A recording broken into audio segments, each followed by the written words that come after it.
se buscan siervos fieles.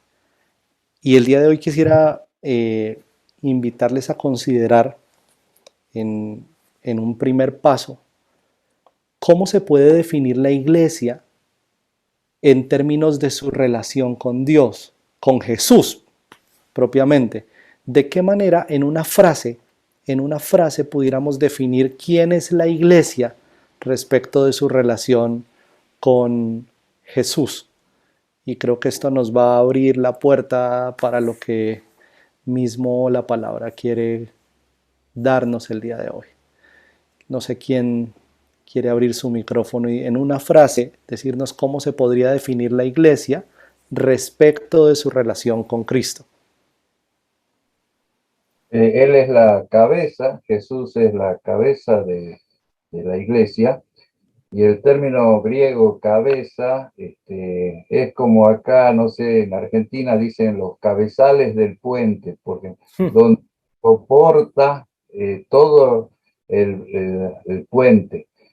Son los extremos, el cabezal, esa es la cabeza, ¿no? Y Cristo sería donde debemos estar sobre la iglesia soportada o Cristo es el soporte sostenido, sostiene a la iglesia. Él no solo la piensa, como pensamos algunos, ¿no? Que cabeza es el que manda, piensa, sino que sostiene, ¿no? Oh, qué lindo, Ricardo, gracias. ¿Quién más nos comparte en una frase corta cómo se podría definir la iglesia en términos de su relación con Cristo?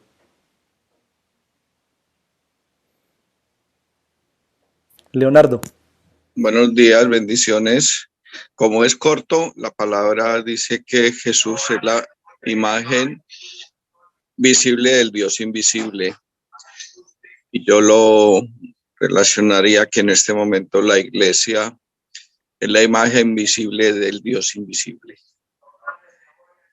Al ser el cuerpo, ¿no? Uh-huh.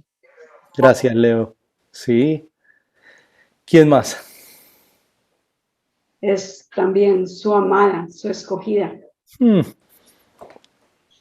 Gladys. Cabeza, cuerpo, amada, y esto cada vez se va poniendo más íntimo, ¿sí o no? La amada, la esposa. ¿De qué manera podemos seguir definiendo la iglesia en términos de su relación con Cristo? Quizá una última, sí, William. Respecto al envío. La iglesia es enviada al mundo, al servicio, al amor, al testimonio. Como yo fui enviado, ahora también los envío a ustedes, ¿no? Enviada por Cristo. Creo que perfectamente pudiéramos plantar ahí porque ya con todo esto que ustedes han puesto sobre la mesa ya tenemos suficiente para sentirnos aludidos y para darnos cuenta que el llamado que Dios nos hace es supremamente grande en términos de quiénes somos nosotros, porque nosotros somos iglesia, nosotros somos parte de la iglesia. Y quisiera rescatar todo esto que ustedes han dicho porque definitivamente todo se conecta. Parte de la manera como Pablo esboza estas imágenes de la iglesia respecto de su relación con Cristo, nos dice, Él es la cabeza del cuerpo, ¿no? Y cuando nos plantea esto, está en el marco de lo relacional. Viene explicando Pablo el tema de el rol de la familia y dice, así como Cristo es cabeza de la iglesia, el esposo es cabeza de su esposa. Y ya por ahí esto no es solamente como decía Ricardo, necesitamos despojarnos un poquito de la imagen del que manda, del que dirige. Y sí, Dios manda y Dios dirige, pero es más que eso. Es el protector, es el proveedor, es el sustento, es la fuente si se quiere. ¿Sí? Cabeza del cuerpo que protege. Esta semana hablando con uno de mis mentores me decía que parte de la importancia del trabajo de la visitación a enfermos en los hospitales es que de alguna manera nosotros podemos ser la imagen visible, como decía Leonardo, de Cristo para esa persona. Pero de otra parte, el enfermo también es Cristo para el que visita, ¿no? Porque dice el Señor, estuve enfermo y ustedes me socorrieron, estuve preso y ustedes me visitaron, ¿no? Estos también son Cristo para nosotros. Y Gladys pone como la cereza en este pastel y dice, es la amada, es la amada. Cuando pensamos en la iglesia y no en aras de romantizar la teología y de romantizar el texto bíblico, pero sí es claro que dice, es la novia del Cordero, la novia del Cordero. Y quisiera invitarles a considerar de todo corazón esto. Si la iglesia es la novia del Cordero, merece ser tratada por nosotros como pastores, como siervos, con todo el decoro, con toda la honra, con todo el respeto, con toda la pulcritud, porque nosotros recién somos el amigo del novio. El amigo del novio. En la ceremonia nupcial somos el amigo del novio. Pero la iglesia es la novia y no merece de ninguna manera ser tratada como una meretriz, ni que los pastores dejemos de ser el amigo del novio para convertirnos en unos proxenetas, que comerciamos, que ensuciamos, que enlodamos, que comerciamos otra vez con la iglesia de Cristo.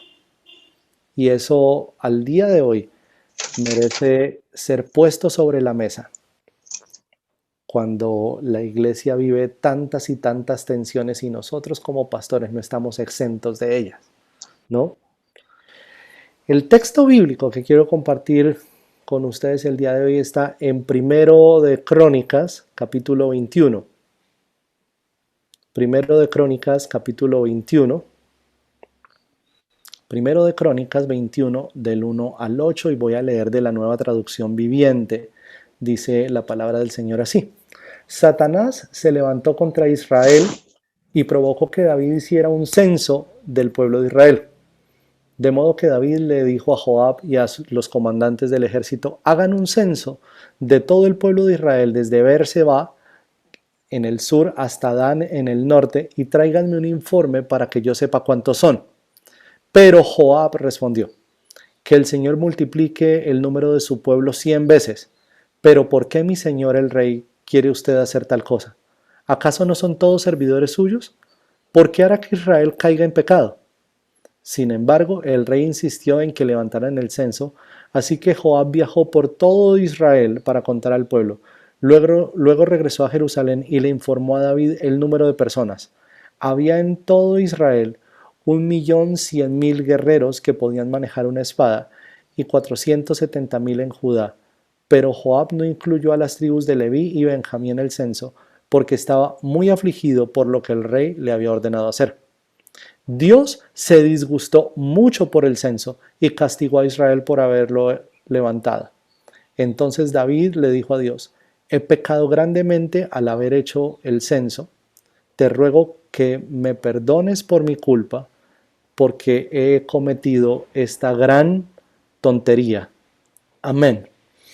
Alguna vez escuchaba a un hermano de la congregación que sirvió en su juventud con las Fuerzas Armadas, fue oficial del ejército, y decía este hombre, tratando de unir su experiencia como militar y su caminar con Dios, y decía, si hay una época peligrosa para nosotros como cristianos, es la época de una seguidilla de victorias, de una seguidilla de éxitos, de una seguidilla de todo va bien, todo está saliendo sobre ruedas.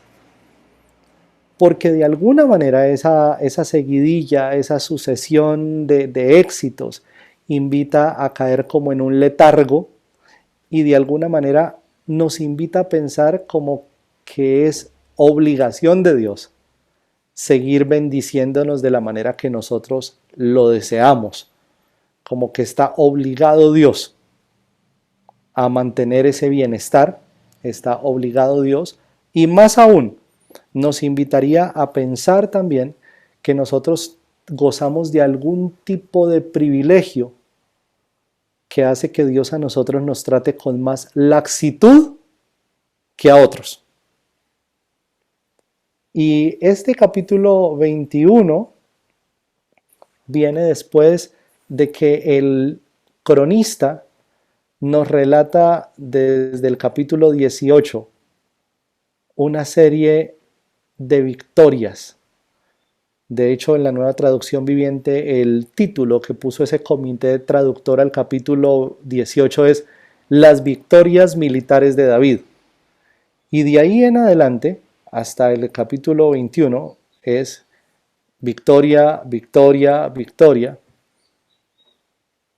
Pero recién comienza el capítulo 21, aparece un personaje ahí y uno dice, uy, esto se puso feo.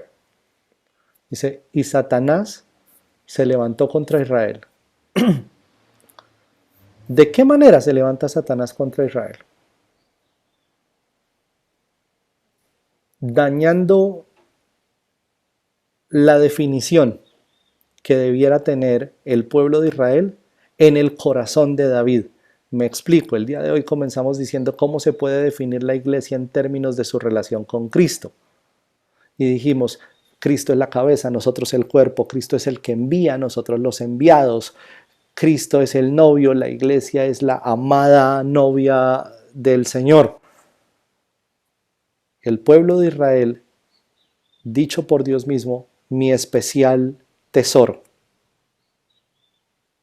mi hijo amado, mi siervo escogido, luz a las naciones, ¿no? Mi rebaño. Y todo esto acompañado de ese posesivo mi,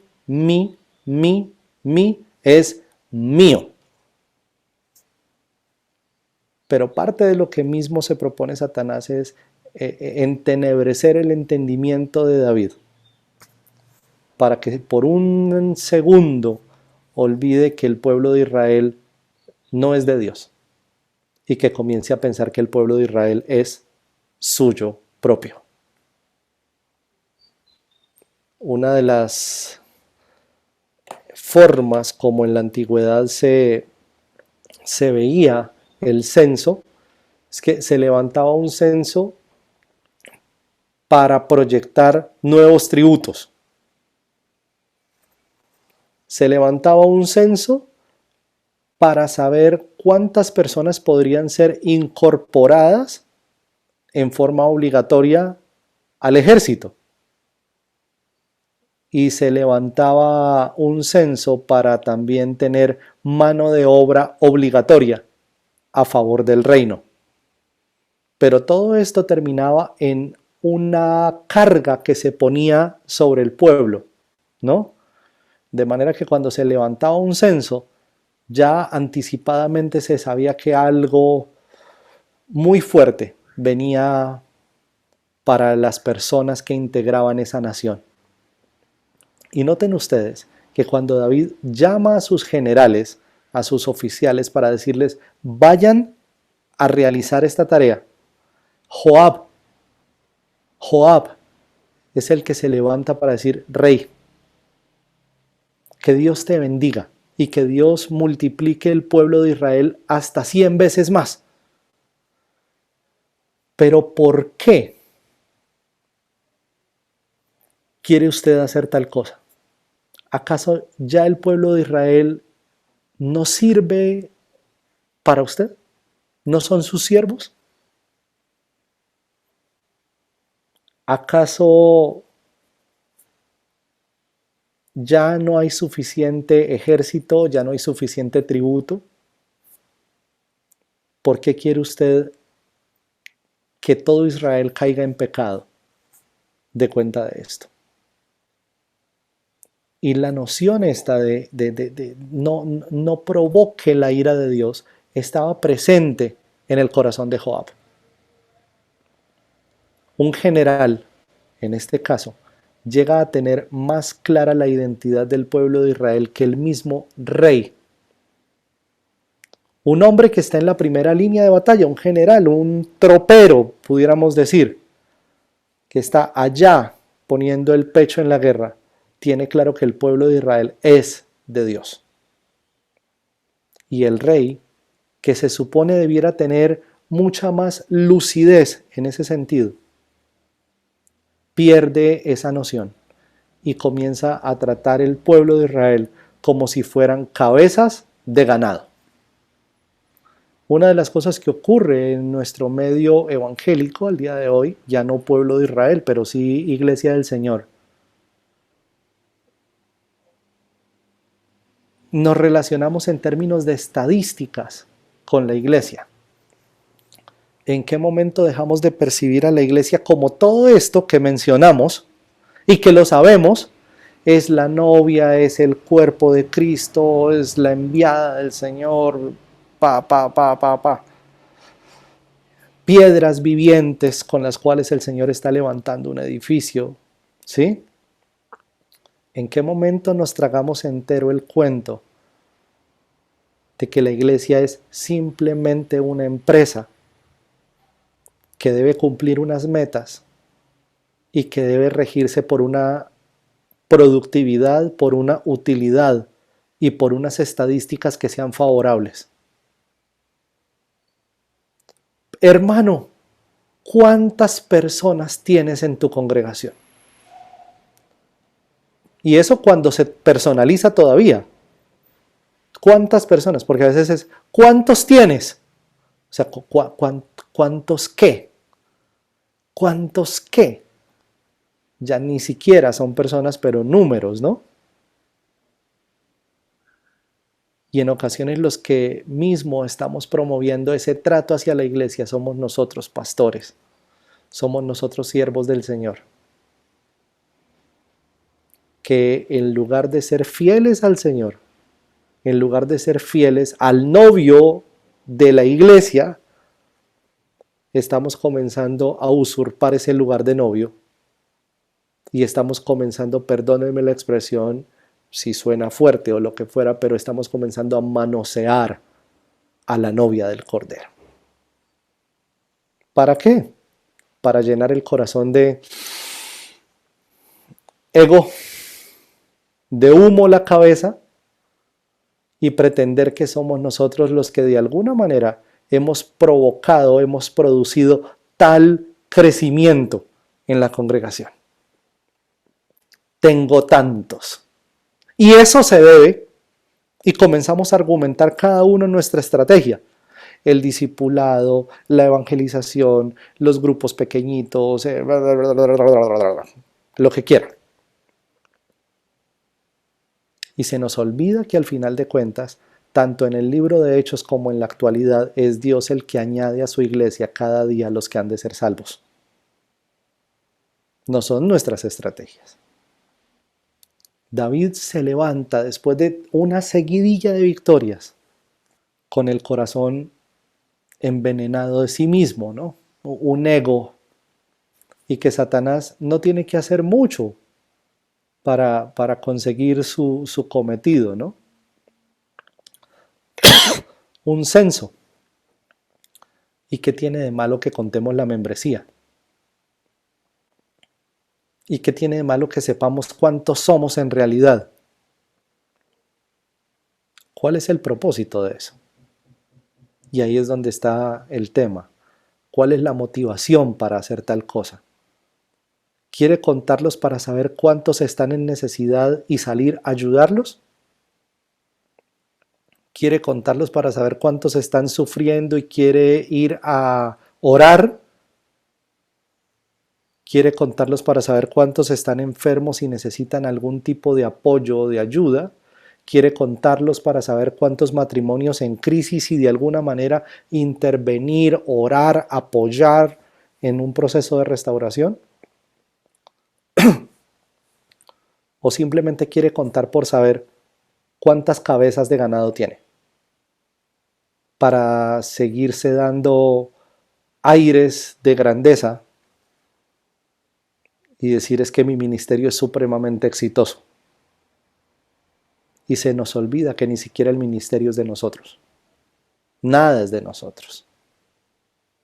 Nuestra vida no es nuestra, el ministerio no es nuestro, los dones no son nuestros.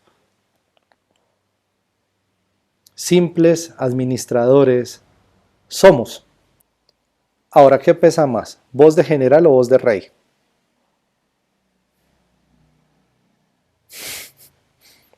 ¿Qué pesa más? ¿Voz de presbiterio, de consejo de ancianos? ¿Qué pesa más? ¿O voz de pastor?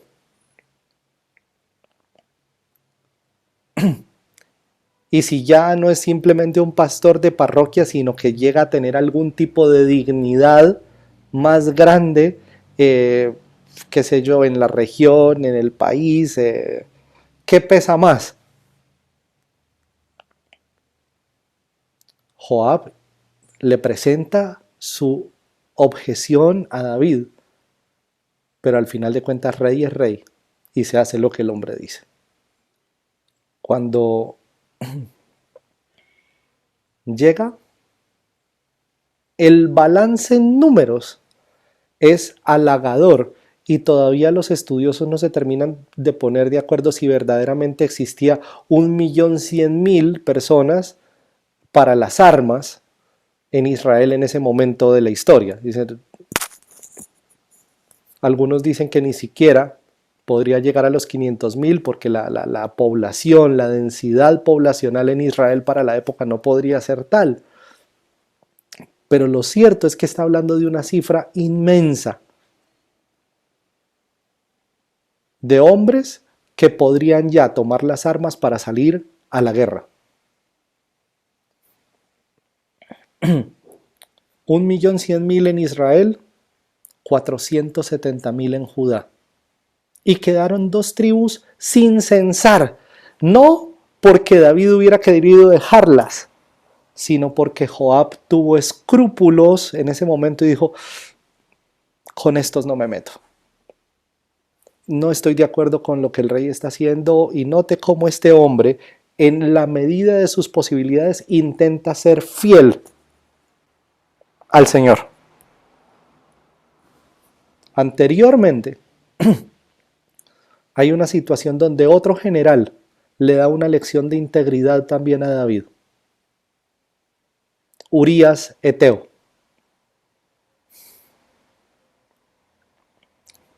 El esposo de Betsabé. David lo manda a llamar para tratar de ocultar su pecado. Ve a tu casa y pasa la noche con tu mujer. Y así 3 noches y todas las ocasiones en las que David lo intentó enviar, Urías permaneció fiel al Señor, parado en la puerta del palacio, durmiendo en el puesto de guardia, pero no bajó a su casa porque decía, ¿cómo puede ser posible que el ejército del Señor esté en el campo de guerra y yo esté aquí disfrutando de mi casa y de mi esposa? 2 episodios en los que el entendimiento de David se nubla por completo y los generales llegan a tener más claridad y más noción de fidelidad que el mismo David. Y esto para decir, amados hermanos, demos gracias de no servir solos al Señor. Que el hecho que nosotros seamos pastores otra vez no quiere decir que nosotros somos la última palabra. Que nosotros somos los que podemos pontificar sobre un tema, sobre una decisión, sobre un asunto en la iglesia. Porque alrededor de nosotros Dios ha puesto hombres fieles que sirven a nuestro lado y que cuando a usted y a mí se nos nubla la visión, que cuando nuestro corazón, el suyo y el mío, está siendo tentado por Satanás, el corazón de ellos todavía puede mantenerse enfocado, sintonizado y escuchando la voz de Dios. Dice el texto, Dios se disgustó mucho por el censo y castigó a Israel por haber levantado este censo. Entonces David dice al Señor, he pecado grandemente al haber hecho este censo, te ruego me perdones mi culpa por haber cometido esta tontería. Inmediatamente aparecen en escena los emisarios de Dios. Para el momento cuando David peca con Betsabé, ¿quién aparece? Con la parábola. Natán, ¿no? Natán, profeta del Señor. Con esta parábola de el hombre con muchas ovejas y el hombre con una sola cabrita. Para este momento aparece el vidente Gad.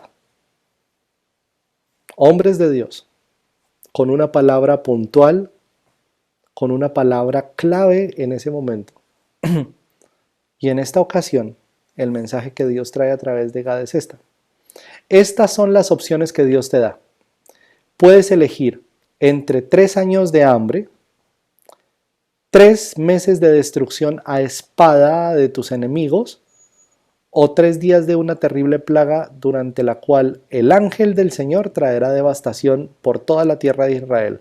Decide y dime qué respuesta debo darle al Señor, quien me envió.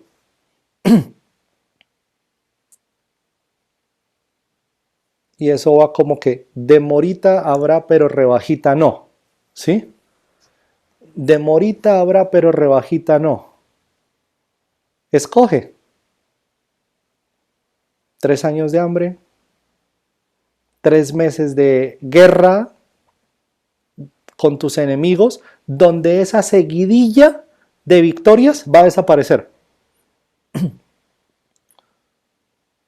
O una plaga de mano de Dios mismo. De mano de Dios. Y la respuesta de David es que caiga yo en las manos del Señor, porque Dios tiene misericordia. Que no caiga yo en las manos de mis enemigos, porque ellos no tienen esa misericordia. La sensatez, la cordura, la lucidez, vuelve al corazón de David, pero ya después de...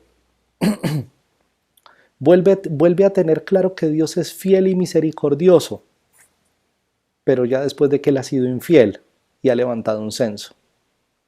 Ya después de que él ha tratado el pueblo de Israel como una cosa.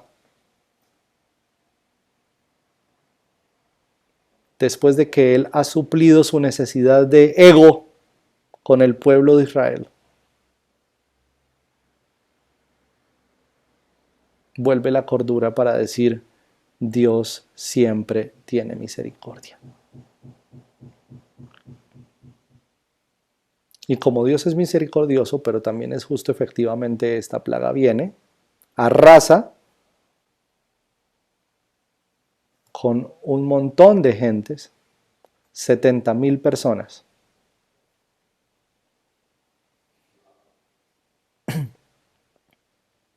Pero también la posibilidad de restauración. Y la posibilidad de restauración implica otra vez reconocer nuestra infidelidad.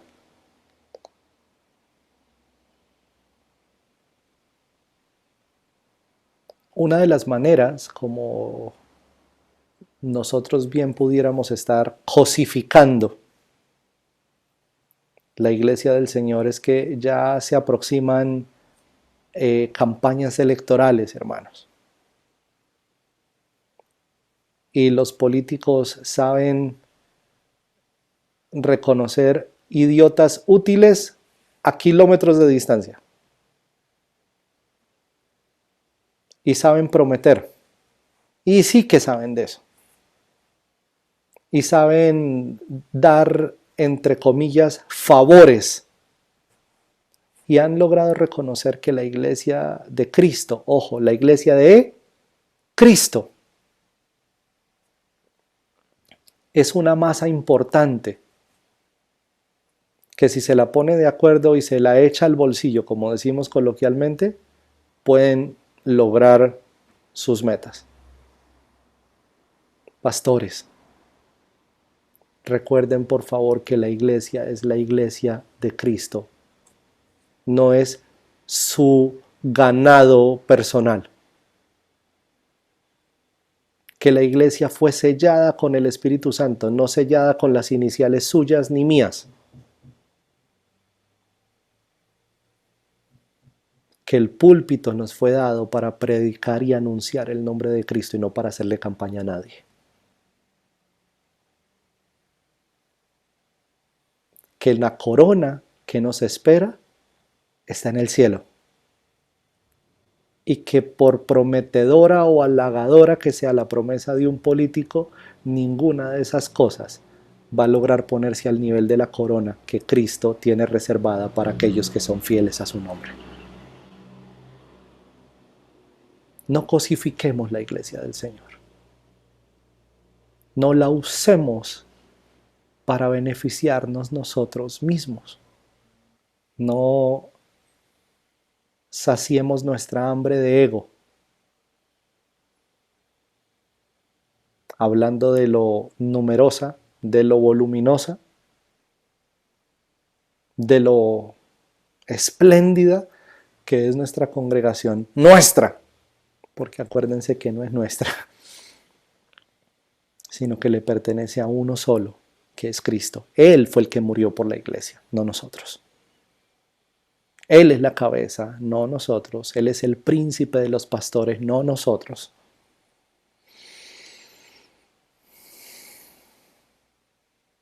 Y ciertamente David era rey. Pero nosotros ni siquiera eso alcanzamos. Somos siervos del Señor. No reyes. No reyes y sacerdotes, como dicen algunos. Somos sacerdotes del único rey que existe, que se llama Cristo. Y creo que si Dios nos llama a la fidelidad, nos llama a la fidelidad en términos de convertirnos de verdad en guardianes del rebaño del Señor.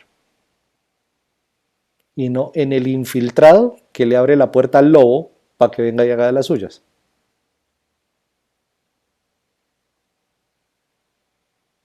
Eso hablando de este año electoral aquí en Colombia, ¿no? Pero dejemos de cosificar también a la iglesia en términos económicos.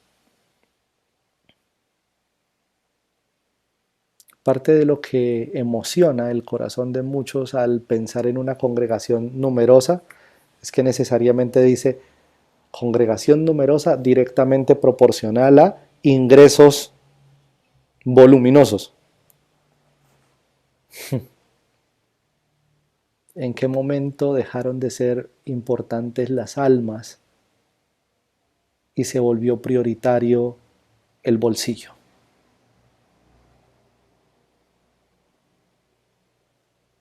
Cuando el mismo Señor, a través del apóstol, nos dice, pastoreen el rebaño del Señor, no por ambición.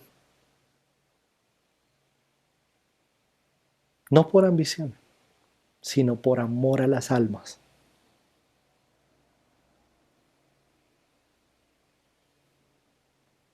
Y amados hermanos, acordémonos de cuando iniciamos en el ministerio.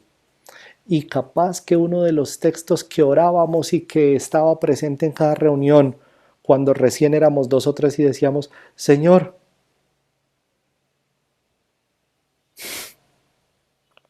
donde haya 2 o 3, allí estás tú en medio de ellos. Y ahorita parecemos rockstars. Garantíceme que hay 300 y por fin sí voy. Garantíceme un auditorio con, no sé, ponga usted el número. Y entonces ahí sí voy, porque si no hay ese número no vale la pena que yo me desplace y vaya hasta allá. ¿No vale la pena? ¿Quién dice eso? Acordémonos de Felipe, que pasa de predicarle a multitudes en Samaria con señales, prodigios, milagros, liberaciones, hasta, mejor dicho, y el Señor lo lleva a un desierto a predicarle a uno, porque sabía que la iglesia es de Cristo, no es de Él. Mis amados, dijimos que Cristo es la cabeza. Tantas veces nosotros le decimos a la iglesia tiene que estar sometida a la cabeza. Y asumimos que nosotros somos la cabeza. Creo que es tiempo que nosotros asumamos que Cristo es nuestra cabeza y nos sometamos a Él.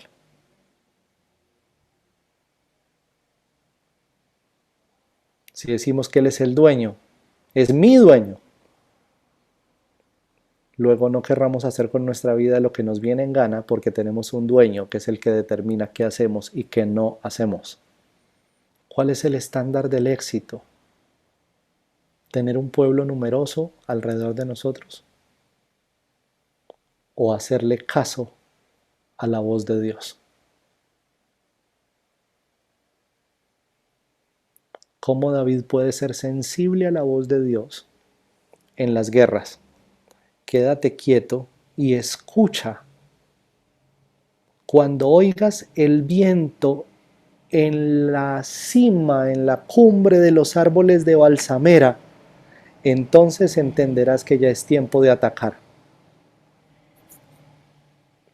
Qué sensibilidad tan grande que debió haber tenido David para entender esto y que esa era la dirección de Dios para su vida. Pero ¿cómo puede ser sensible para esto? ¿Y cómo puede ser tan insensible para tratar con tanta frialdad al pueblo de Israel? Capaz que nosotros mismos vivimos en esa tensión, donde logramos ser sensibles por bondad de Dios para muchas cosas. Pero cuando se trata de tratar al pueblo del Señor, a la iglesia del Señor, la sensibilidad se nos va a los pies. Se buscan siervos fieles. Siervos que a pesar de haber tenido muchos éxitos, todavía siguen dependiendo de Dios. Y que no creen que el éxito es por ellos mismos. Se buscan siervos fieles que tienen la capacidad de escuchar a aquellos que sirven con ellos.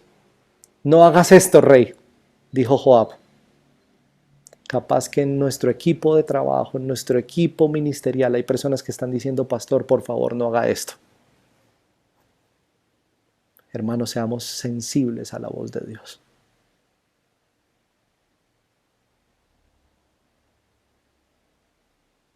Una cosa que por hoy está como muy de moda no sé si necesariamente en Latinoamérica, pero en el mundo, a lo mejor es el tema de los autócratas, ¿no?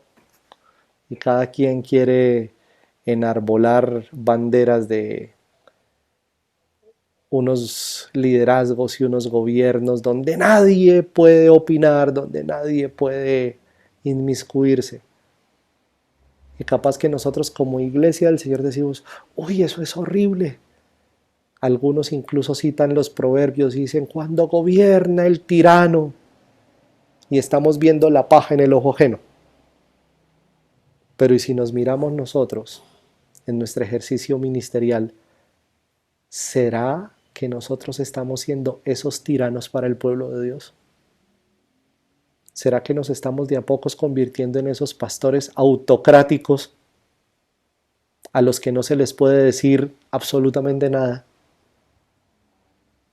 Porque ellos tienen la voz de Dios, los demás no. Siervos de Dios, siervos fieles. Que Dios nos ayude a vivir atados a Cristo. Que Dios nos ayude a reconocer que la iglesia es de Él y no nuestra.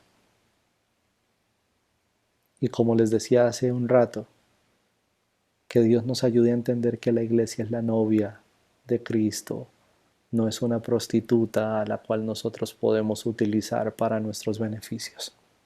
Es la novia del Cordero.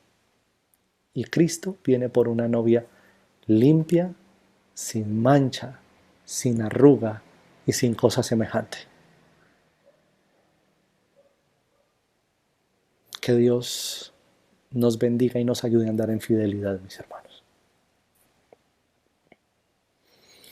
Padre, delante de ti estamos. Y solo tú sabes, Dios, y el día de hoy hemos llegado aquí después de haber experimentado muchos éxitos, entre comillas, muchas victorias, pero algunas de esas victorias o esa sumatoria de victorias, Señor, nos han hecho creer que no necesitamos depender de ti. Nos han hecho creer que nuestras estrategias son lo último, cuando en realidad lo último ha sido tu misericordia y tu dirección y tu bondad para nosotros y para la congregación donde servimos. Padre Celestial, ayúdanos a ser siervos fieles. En este texto, no como David, sino como Joab, que se atreve a levantar la voz para decir, no hagamos eso porque no es correcto. No hagamos eso porque no es la voluntad de Dios. Limpia nuestro corazón, Señor, de un ego enconado, inflado, exacerbado, y danos un corazón de siervos. Danos un corazón de servicio. Danos un corazón humilde y un corazón obediente, Señor. Rodéanos de bondad. Pon alrededor de nosotros hombres y mujeres que amen tu nombre y que no tengan temor de proclamar la verdad, Señor.